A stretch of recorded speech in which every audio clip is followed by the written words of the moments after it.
If you think you know what survival looks like, wait until you hear what this abandoned cat did in the freezing wilderness that left rescuers speechless. The snow had been falling for 3 days straight in the mountains outside Denver. Temperature dropped to -15 degrees Fahrenheit. Most people stayed indoors wrapped in blankets, complaining about the cold from the comfort of their heated homes. But someone was out there. Someone small. Someone forgotten. Highway Patrol Officer Sarah Wilson was making her final rounds on Route 34 when her headlights caught something that made her slam on the brakes. A flash of orange against the pristine white snow, barely visible through the swirling flakes. At first, she thought it was debris, maybe a discarded traffic cone or a piece of torn fabric caught in the wind. But as she stepped out of her patrol car, the bitter cold hitting her face like a slap, she heard it. A sound so faint, so desperate, that it almost got lost in the howling wind. Meowing. Sarah's boots crunched through the snow as she approached the roadside ditch. The sound grew clearer, more urgent. Her flashlight beam swept across the frozen landscape until it landed on something that made her heart beat. A small orange tabby cat, its fur matted and covered in ice crystals, was huddled against the metal guardrail. But that wasn't what shocked her. What shocked her was what the cat was doing. The tiny creature was positioned protectively over something dark in the snow. Its body was shaking violently from the cold, but it refused to move. Even as Sarah's footsteps approached, even as her flashlight beam illuminated its frightened green eyes, the cat held its ground. "Hey there, little one," Sarah whispered, her breath forming white clouds in the frigid air. "What are you protecting?" As she got closer, her flashlight revealed the truth. The cat wasn't just abandoned, it was guarding something, or someone. Beneath the cat's trembling body lay another shape in the snow, smaller, motionless. Sarah's pulse quickened as she realized what she was looking at. A kitten, barely bigger than Sarah's palm, its tiny body completely still, covered in a thin layer of frost. The mother cat looked up at Sarah with eyes that held a mixture of desperation and defiance. She had been using her own body heat to try to keep her baby warm, but in these temperatures it might already be too late. Sarah's hands shook as she reached for her radio. "Dispatch, this is Unit 47. I need an emergency veterinary response on Route 34. Mile marker 18, I've got a situation here."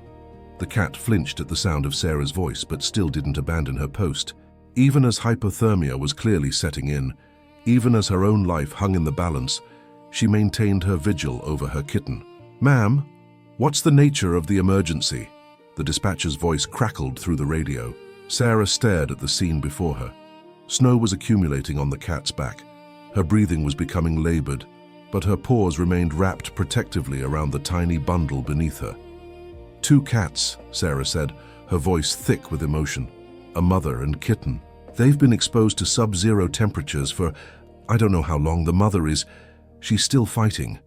But even as she spoke, Sarah could see the cat's strength fading. Her head was beginning to droop. Her body was swaying slightly. The cold was winning. Sarah made a decision that would change everything. She reached into her patrol car and grabbed the emergency blanket from her first aid kit. Moving slowly, talking in soft, reassuring tones, she approached the cats. "I'm going to help you," she whispered. "Both of you." The mother cat's eyes tracked Sarah's movement, but she was too weak now to resist. As Sarah gently wrapped the blanket around both cats, she felt the mother's body temperature. It was dangerously low, but something extraordinary happened as Sarah lifted them into her heated patrol car. The kitten, who had appeared lifeless in the snow, let out a tiny, barely audible mew. It was alive. The mother cat's ears perked up at the sound. Despite her own critical condition, despite everything she had endured, her tail gave the faintest twitch of hope. Sarah turned up the heat in her car to maximum and radioed for the nearest emergency veterinary clinic. But as she looked in her rearview mirror at the 2 cats huddled in the blanket on her back seat, she realized this was just the beginning of an incredible story. Because what she was about to discover about how these cats ended up on that frozen roadside would shock her more than finding them had. The GPS indicated the nearest animal hospital was 23 minutes away. In this weather, on these roads, it might as well have been on another planet. Sarah pressed her foot on the accelerator, her patrol car's tires fighting for traction on the icy asphalt. Behind her, the mother cat had managed to curl her body around her kitten, creating a small pocket of warmth within the emergency blanket. Every few seconds, Sarah heard a soft mewing sound, the kitten calling out, and the mother responding with gentle purrs despite her own suffering. But time was running out. Sarah could see the mother cat's breathing becoming more shallow with each passing mile. What she didn't know yet was that this rescue would uncover a trail of evidence that would lead police to discover something much darker than simple abandonment, and the mother cat's determination to save her kitten would prove to be just the first chapter in a story of survival that would capture the hearts of an entire community. As Sarah's patrol car disappeared into the swirling snow, heading toward what she hoped would be salvation for her unexpected passengers, neither she nor the cats could have imagined the shocking truth that was waiting to be uncovered. The storm was far from over, but for the first time in days, hope was riding alongside the wind. The emergency veterinary clinic was a beacon of warm light cutting through the storm as Sarah pulled into the parking lot. Dr. Michael Torres had been waiting for her arrival, having prepared an emergency treatment area based on her radio description. But nothing had prepared him for what he saw when Sarah carried the blanket-wrapped cats through the clinic's doors. "Get them under the heat lamps immediately," Dr. Torres said, his experienced eyes taking in the cat's condition at a glance. "How long were they exposed?" "I don't know," Sarah replied, carefully placing the cats on the examination table. "But based on the ice buildup in their fur, it had to be hours, maybe longer." As Dr. Torres began his examination, something caught his attention. The mother cat, despite being on the verge of hypothermic collapse, was still trying to position herself protectively over her kitten, but it was more than maternal instinct that struck him as unusual. "This is interesting," he murmured, gently examining the mother cat's paws. "Sarah, look at this." The pads of the cat's feet were raw and bloody, but the pattern of injuries told a story that made both Sarah and Dr. Torres pause. "These aren't injuries from walking on ice and snow," Dr. Torres said, his voice taking on a more serious tone. "These are consistent with scratching and clawing. She was trying to get out of something." Sarah leaned in closer. "Get out of what?" Dr. Torres continued his examination, and with each discovery, the picture became clearer and more disturbing. The mother cat had small puncture wounds along her back, too precise to be from wild animals, too systematic to be accidental. "Someone did this deliberately," Sarah said, her voice hardening. "Someone hurt her and then dumped her in the snow." But the most shocking discovery was yet to come. As Dr. Torres carefully cleaned the ice from the kitten's tiny body, he found something that made him call Sarah over immediately. "Look at this," he said, pointing to the kitten's neck. "There's something here." Barely visible beneath the kitten's orange fur was a small crude tattoo, numbers etched in black ink. B47. Sarah felt her blood run cold. "That's not a pet identification. That's..." She pulled out her phone and began scrolling through recent police bulletins. "Dr. Torres, I think we've stumbled onto something much bigger than animal abandonment." While Dr. Torres worked to stabilize both cats' body temperatures, Sarah made a series of phone calls. What she learned sent chills down her spine that had nothing to do with the weather outside. 3 weeks earlier, Animal Control had raided an illegal breeding operation 40 miles north of where she'd found the cats. The criminals had escaped, but they'd left behind evidence of a sophisticated operation that bred cats specifically for underground fighting rings. Each cat was tattooed with an identification code. B47 was listed among the missing animals from that raid. This mother cat and her kitten escaped from that operation, Sarah realized. She's been on the run for 3 weeks trying to keep her baby alive. Dr. Torres looked up from his work, amazement in his voice. 3 weeks? In this weather? That's impossible. How could they have survived? As if in response to his question, the mother cat opened her eyes and looked directly at him. Despite her weakened condition, despite everything she had endured, there was something unbreakable in her gaze. "She found shelter," Sarah said, pieces of the puzzle beginning to fall into place. She had to have found somewhere to hide, somewhere to keep the kitten warm and fed. Dr. Torres checked the kitten's condition.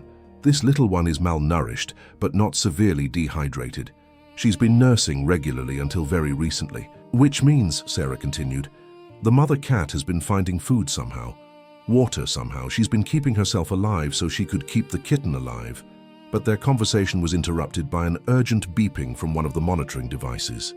The mother cat's heart rate was dropping dangerously low. "She's going into shock," Dr. Torres said, immediately switching to emergency protocols. "Her body has been running on pure adrenaline and maternal instinct. Now that she's in a safe place, the physiological stress is catching up with her." As Dr. Torres worked frantically to stabilize the mother cat, Sarah noticed something that made her heart break and soar at the same time. Even as medical equipment surrounded her, even as IV lines were being established, the mother cat kept one paw stretched toward her kitten. The kitten, now warming under the heat lamps and showing signs of recovery, seemed to sense its mother's distress. But it began mewing, not the weak, desperate sounds from earlier, but stronger calls that seemed designed to encourage its mother to keep fighting. "They're talking to each other," Sarah whispered. "She's telling him she's okay, and he's telling her to stay strong." Dr. Torres paused in his work for just a moment to observe the interaction between mother and kitten. In his 20 years of veterinary practice, he had seen countless examples of animal behavior, but this was something special. "I've seen mother cats sacrifice for their young before," he said quietly. "But what this cat has accomplished, surviving 3 weeks in the wilderness while nursing a kitten, evading capture, somehow finding food and shelter, it's extraordinary." As the night wore on, both cats' conditions gradually improved. The kitten was the first to show significant recovery, its tiny body responding quickly to warmth and care. But it refused to eat until its mother was stable enough to nurse. The mother cat's recovery was slower, more complicated. The physical toll of her 3-week ordeal had been severe. But every time her vital signs started to decline, the sound of her kitten's mewing seemed to pull her back from the edge. "She's not ready to give up yet," Dr. Torres observed. "She's been fighting too long to quit now." But as dawn approached, Sarah received a phone call that would complicate their rescue story even further. The criminals who had operated the illegal breeding facility had been spotted in the area. They were looking for their escaped merchandise, and according to the informant, they were specifically searching for a female orange tabby with distinctive white markings on her chest, markings that matched the cat now recovering in Dr. Torres's clinic perfectly. "They're not just going to give up," Sarah realized. "These cats are worth money to them. They'll keep looking." Dr. Torres looked at the mother cat, who was finally resting peacefully next to her kitten. Both were breathing steadily, their body temperatures returning to normal. They had survived the worst of their ordeal, only to face a new kind of danger. "What do we do?" he asked.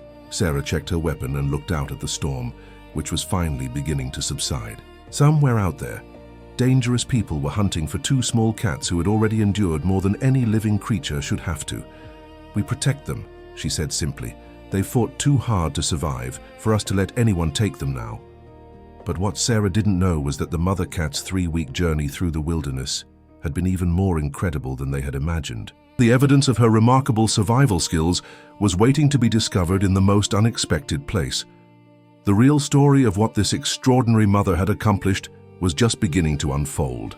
The call came in at 6:47 a.m. A local hiker had found something unusual in an abandoned hunting cabin 15 miles from where Sarah had rescued the cats, something that would completely change their understanding of what the mother cat had accomplished during her 3 weeks of freedom. Sarah arrived at the remote cabin alongside Detective Frank Morrison, who had been assigned to investigate the connection between the rescued cats and the illegal breeding operation. The morning sun cast long shadows through the pine trees as they approached the weathered wooden structure. "Hikers say they heard scratching sounds coming from inside," Morrison explained, pushing open the cabin's creaking door. When they investigated, they found evidence that someone or something had been living here.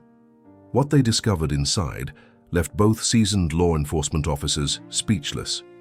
The cabin had been transformed into an elaborate survival shelter. Pine branches had been carefully arranged in the corners to create insulated nesting areas. A small opening had been clawed through the wooden floor near the fireplace, providing access to a space where snow could be melted for water using residual heat from the cabin's thermal mass. But the most remarkable discovery was in the back corner of the cabin. "Look at this," Detective Morrison said. kneeling beside what appeared to be a carefully constructed nursery area. Pine needles and dried grass had been woven together to create a soft, insulated bed. Surrounding it were the remnants of small prey, mice, birds, even fish bones. She was hunting, Sarah realized, her voice filled with amazement. This mother cat was not only keeping herself and her kitten alive, she was thriving. She turned this abandoned cabin into a home. But the evidence told an even more incredible story. Scratches on the cabin walls showed a systematic pattern. The mother cat had been marking the passage of time, creating a calendar of sorts by grouping scratches in sets of 7. Detective Morrison counted them carefully. 21 sets of 7 scratches, plus 2 individual marks. That's exactly 149 days. But the breeding facility was raided 3 weeks ago, Sarah said, confused. That's only 21 days. Morrison continued examining the scratches. These older marks are worn down. She's been using this cabin much longer than 3 weeks. Sarah, I think this cat escaped from that breeding operation months before the raid. The implications hit both officers simultaneously. This wasn't just a story of a desperate mother trying to save her kitten during a winter storm. This was the story of a cat who had been planning and executing an elaborate escape and survival strategy for nearly 5 months. Further investigation revealed the true scope of the mother cat's intelligence and determination. She had created multiple food storage areas throughout the cabin, caching dried meat and fish for lean periods. She had established several escape routes, including a carefully maintained tunnel under the cabin floor that led to a concealed exit 50 yards away. Most remarkably, she had been observing human patterns. Scratches near the window indicated she had been tracking the movement of people in the area, learning when the cabin was safe and when she needed to hide. This isn't just survival instinct, Detective Morrison said, examining claw marks on the cabin's doorframe. This is strategic thinking, planning. She's been living here like a spy, staying hidden while raising her kitten. Sarah found the final piece of evidence that completed the picture. Hidden beneath a loose floorboard was a small cache of items that made her heart race. Collar fragments bearing the same tattoo numbering system they had seen on the kitten. But these were from different animals, at least 6 distinct collars, all carefully dismantled and hidden. She wasn't alone when she first escaped, Sarah whispered. There were others with her. Detective Morrison's phone rang. After a brief conversation, his expression became grim. That was animal control. They found remains about 2 miles from here. Other cats from the breeding operation. They didn't make it through the winter. The full tragedy and triumph of the mother cat's story was becoming clear. She had been part of a group of cats that had escaped together. Over the months, as the harsh mountain winter claimed the others one by one, she had continued to survive, to adapt, to plan. And when her kitten was born in the depths of winter, she had somehow managed to keep both of them alive, in conditions that had killed stronger, healthier animals. But why was she on the highway? Sarah asked. If she had this perfect shelter, why risk exposure by traveling? The answer came from an unexpected source. Dr. Torres called with an update on the kitten's condition, and his news explained everything. The kitten has a birth defect, he reported. A minor heart murmur that requires specialized treatment. It's not life-threatening with proper care, but in the wild, especially in cold weather, it could become serious quickly. Sarah understood immediately. She knew. Somehow she knew her kitten needed help that she couldn't provide. She was trying to get to humans to find help. The mother cat hadn't been wandering aimlessly in the storm. She had been making a calculated decision to risk everything. Her own life, the safety of her secure shelter, the survival skills she had spent months perfecting, because she recognized that her kitten needed more than she could give. It was a decision that could have killed them both. In fact, it nearly did. But it was also the decision of a mother who understood that sometimes love means risking everything you've built to give your child a chance at something better. Detective Morrison closed his notebook and looked around the cabin one final time. I've been investigating crimes for 15 years, he said. I've seen humans do terrible things to animals, and I've seen animals do extraordinary things to survive. But this is intelligence, planning, and love combined in a way that I've never encountered before. As they prepared to leave the cabin, Sarah noticed one final detail that tied the entire story together. Near the door, barely visible unless you knew what to look for, was a small pile of orange fur that had been deliberately placed and arranged. She marked this place, Sarah realized. Even when she left, even knowing she might never return, she marked it as home, as the place where she kept her kitten safe for all those months. But their discovery at the cabin was about to be overshadowed by urgent news from Dr. Torres. The criminals from the breeding operation weren't just looking for their escaped cats anymore. They were actively tracking Sarah and Detective Morrison, and they were getting closer.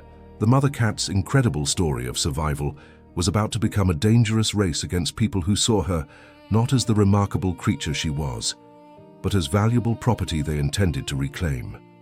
The most dangerous part of this rescue was just beginning. The first sign of danger came as a shadow moving wrong against the tree line. Sarah spotted it in her peripheral vision as she and Detective Morrison left the cabin, a figure that ducked behind cover just a fraction too late. "We're being watched," she murmured to Morrison, her hand instinctively moving toward her service weapon. Morrison nodded grimly. "How many?" Before Sarah could respond, her radio crackled with Dr. Torres's urgent voice. "Sarah, you need to get back here immediately. 3 men just tried to force their way into the clinic, claiming they were here to collect their property. I managed to lock down the building, but they're not leaving. They're waiting outside." The trap was closing from both ends. Sarah and Morrison were 15 miles from the clinic, on a mountain road that offered no alternate routes. Between them and the cats they had sworn to protect were dangerous criminals who had already proven their willingness to harm innocent animals. But what the criminals didn't understand was that they weren't just dealing with 2 police officers anymore. They were dealing with people who had witnessed the extraordinary length the mother cat had gone to protect her kitten. And that kind of determination could be contagious. "Morrison, we need backup," Sarah said, reaching for her radio. "Negative," came the dispatcher's response. "All units are dealing with weather-related emergencies on the highways. Earliest available backup is 90 minutes out." 90 minutes. The cats had survived months of hardship, but could they survive another hour and a half of waiting while armed criminals surrounded the only safe place they had ever known? Sarah made a decision that surprised even herself. Instead of heading directly toward the clinic, she turned her patrol car in the opposite direction. "Sarah, what are you doing?" Morrison asked. "Buying time," she replied, pressing harder on the accelerator, and evening the odds. Sarah had grown up in these mountains. She knew every hunting trail, every logging road, every shortcut that didn't appear on any official map. More importantly, she knew how to use the terrain to her advantage. 20 minutes later, she and Morrison were positioned on a ridge overlooking the veterinary clinic. Through binoculars, they could see the situation clearly. 3 men in a dark SUV were parked outside the clinic's main entrance. A 4th man was walking the perimeter, looking for alternate ways inside. "They're professionals," Morrison observed. "This isn't just about recovering stolen animals. There's serious money involved here." Sarah watched the men through her binoculars, and something about their behavior caught her attention. They weren't just waiting outside the clinic. They were setting up surveillance equipment, positioning themselves for a longer siege. "They know we're coming," she realized. "This isn't a smash and grab, they're prepared for a standoff." But as Sarah watched, she noticed something the criminals had missed, a small orange shape moving behind the clinic's windows. The mother cat was awake, alert, and somehow aware of the danger outside. Sarah's radio crackled with Dr. Torres' whispered voice. "Sarah, something incredible is happening here. The mother cat, she's acting like a guard dog. She's positioned herself between the clinic's entrance and her kitten, and every time one of those men approaches the building, she starts making sounds I've never heard before. Low, threatening sounds that seem to be warning them away. Even after everything she had endured, even in her weakened condition, the mother cat was still fighting to protect her baby." Sarah felt something shift inside her. This wasn't just about enforcing the law anymore. This was about honoring the extraordinary courage of a small animal who had never given up, never stopped fighting, never stopped believing that she could keep her kitten safe. "Morrison, I have an idea," she said. "But it's risky." What Sarah proposed was unconventional, borderline reckless, and completely outside standard police procedure. But it was also exactly the kind of creative, adaptive thinking that the mother cat had been demonstrating for months. Instead of a direct confrontation, Sarah suggested using the same strategies the mother cat had employed during her wilderness survival, Misdirection, multiple escape routes, turning the criminals' expectations against them. You want to conduct a police operation based on what we learned from studying a cat's behavior? Morrison asked. I want to conduct a police operation using tactics that have already been proven effective in this exact terrain against these exact opponents, Sarah corrected. That cat outsmarted these people for months. Why shouldn't we learn from her success? Morrison looked through the binoculars at the clinic below, then back at Sarah. After a moment, he smiled grimly. What do we do? Sarah's plan was elegantly simple. While she created a distraction on one side of the clinic, drawing the criminals' attention and resources, Morrison would use the same tunnel system under the building that the mother cat had employed in her cabin hideout. Dr. Torres had mentioned that the clinic had an old coal cellar with external access, a detail that wouldn't mean anything to the criminals, but could provide exactly the kind of concealed entry point that the mother cat had favored. But the most crucial part of the plan required something unprecedented: direct cooperation with the mother cat herself. Dr. Torres, Sarah radioed, I need you to do something that's going to sound crazy. I need you to move the mother cat and her kitten to the room closest to the old coal cellar entrance. And I need you to trust that she'll understand what we're trying to do. Sarah, she's still recovering. Moving her could be dangerous. Leaving her where she is while armed criminals try to break in is more dangerous. That cat has been making strategic decisions for months. Give her a chance to make one more. What happened next would be talked about in law enforcement circles for years to come. As Sarah created a diversionary disturbance on the front side of the clinic, deliberately allowing herself to be seen by the criminals' lookouts, the mother cat seemed to immediately understand that something important was happening. Dr. Torres watched in amazement as the mother cat gently picked up her kitten and moved to the exact location Sarah had requested. More remarkably, she positioned herself facing the coal cellar entrance as if she were waiting for someone to arrive. She knows we're coming to help, Morrison whispered into his radio as he made his way through the underground passage. But the criminals had one more surprise waiting. As Sarah emerged from cover to draw their attention, she realized that they had been expecting exactly this kind of tactical response. They had prepared a trap of their own, and Sarah had just walked directly into it. The standoff that followed would test everything that both the humans and the cats had learned about survival, strategy, and the lengths that people will go to protect the ones they love.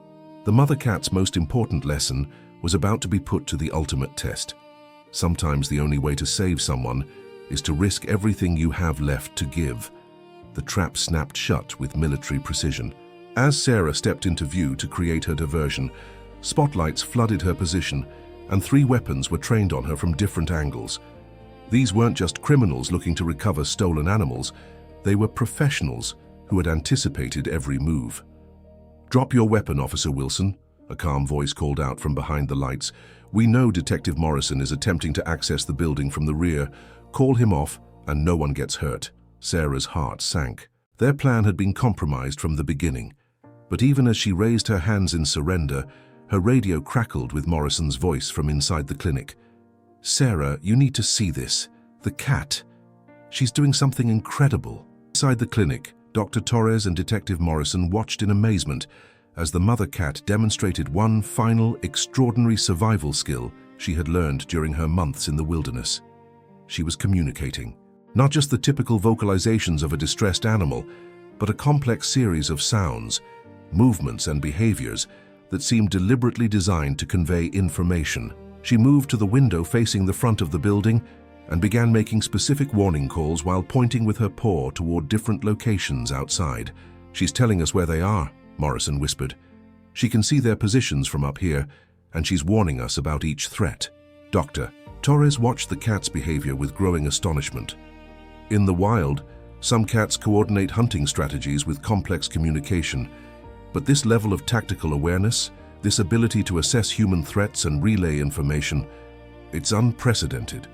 The mother cat moved to a different window and repeated her warning pattern, this time indicating the positions of the criminals who were surrounding the building.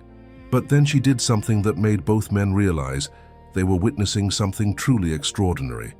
She picked up her kitten and moved to a specific location in the clinic, a spot that was completely concealed from all outside windows, but provided a clear view of both entrances. It was a position that would allow for quick escape in multiple directions while maintaining visual contact with all potential threats. She had just demonstrated advanced tactical positioning that would have impressed a SWAT commander. "Morrison," Sarah's voice came over the radio, tight with tension. "I'm out of options here. They've got me pinned down, and they're demanding access to the building. Can you get the cats out?" But before Morrison could answer, something happened that changed everything. The kitten, who had been quiet throughout the ordeal, began mewing. Not the weak, desperate sounds they had heard in the snow, but strong, clear calls that seemed to echo throughout the clinic. And the mother cat responded not with comfort, but with what could only be described as strategy coordination. "Torres," Morrison said urgently, "do you have any way to amplify sound in this building? Speakers? Intercom system? There's a PA system for emergencies. Why?" "Because I think our feline friend here wants to make an announcement." What happened next defied every assumption about animal behavior and intelligence. As Dr. Torres activated the clinic's PA system, the mother cat approached the microphone and began making a series of vocalizations that carried clearly across the property. Outside, the criminal's confident demeanor began to change. The sounds coming from the building weren't random animal noises. They were organized, purposeful, and somehow deeply unsettling. But the most shocking development came from an unexpected direction entirely. The mother cat's calls were being answered. From the forest surrounding the clinic, other voices began responding. Faint at first, then growing stronger. The calls of wild animals, coyotes, wolves, even mountain cats, that had somehow learned to recognize and respond to this remarkable creature's communication. "What the hell is that?" one of the criminals shouted, his professional composure cracking as howls began echoing from multiple directions in the darkness. Sarah, still trapped in the spotlight, but now listening intently, realized what was happening. During her months in the wilderness, the mother cat hadn't just survived by avoiding other predators. She had learned to communicate with them, to form alliances, to create a network of relationships that had kept her and her territory safe. And now she was calling in every favor, activating every alliance she had built during her remarkable survival journey. The forest around the clinic came alive with the sounds of animals responding to her call. It wasn't an attack, it was a demonstration. A show of force that made it clear to the criminals that they were no longer dealing with just two police officers and a pair of helpless cats. They were dealing with an entire ecosystem that had accepted this extraordinary mother as one of its own. The psychological effect on the criminals was immediate and devastating. Professional criminals could handle police tactics, weapons, and strategic planning. But facing an unknown number of wild animals responding to the coordinated calls of a cat they had tried to enslave and abuse was beyond their experience or preparation. "This is insane," one of them shouted. "Let's get out of here." But their leader, clearly more experienced and desperate, made a final, dangerous decision. If he couldn't reclaim the cats quietly, he would take them by force, regardless of the consequences. "Torres, get the cats to the safest room in the building. Now," Morrison commanded as he heard footsteps running toward the clinic's entrance. But the mother cat had one more surprise in store. As the criminals burst through the clinic's front door, she did something that demonstrated the full extent of what she had learned during her months of strategic thinking and survival planning. She led them into a trap. Using the same misdirection techniques she had employed to keep herself and her kitten safe in the wilderness, the mother cat deliberately made herself visible to the intruders, then led them through a specific route within the clinic. A route that took them directly into a room with only one exit, where Detective Morrison was waiting with backup that had finally arrived. The criminals found themselves surrounded, with no escape route, having been outmaneuvered by a cat who had spent months perfecting the art of tactical thinking. As the arrests were made and the immediate danger passed, Sarah finally had a chance to see the mother cat and her kitten in safety. Both were healthy, alert, and seemed to understand that their ordeal was finally over. But what struck Sarah most powerfully was the transformation she witnessed in both animals. The kitten, who had been silent and motionless when she first found him in the snow, was now active, playful, and clearly thriving. The mother cat, who had been trembling with exhaustion and hypothermia just hours earlier, carried herself with quiet dignity and confidence. They had not just survived their incredible journey, they had grown stronger because of it.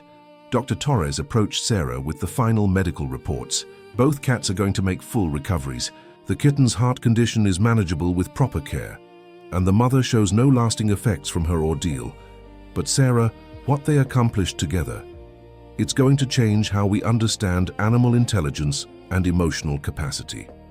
6 months later, Sarah received a letter from the family that had adopted both cats. The mother, now named Hope, and her kitten, called Miracle, had settled into their new home with remarkable ease. But they had retained the intelligence and strategic thinking that had kept them alive during their wilderness adventure.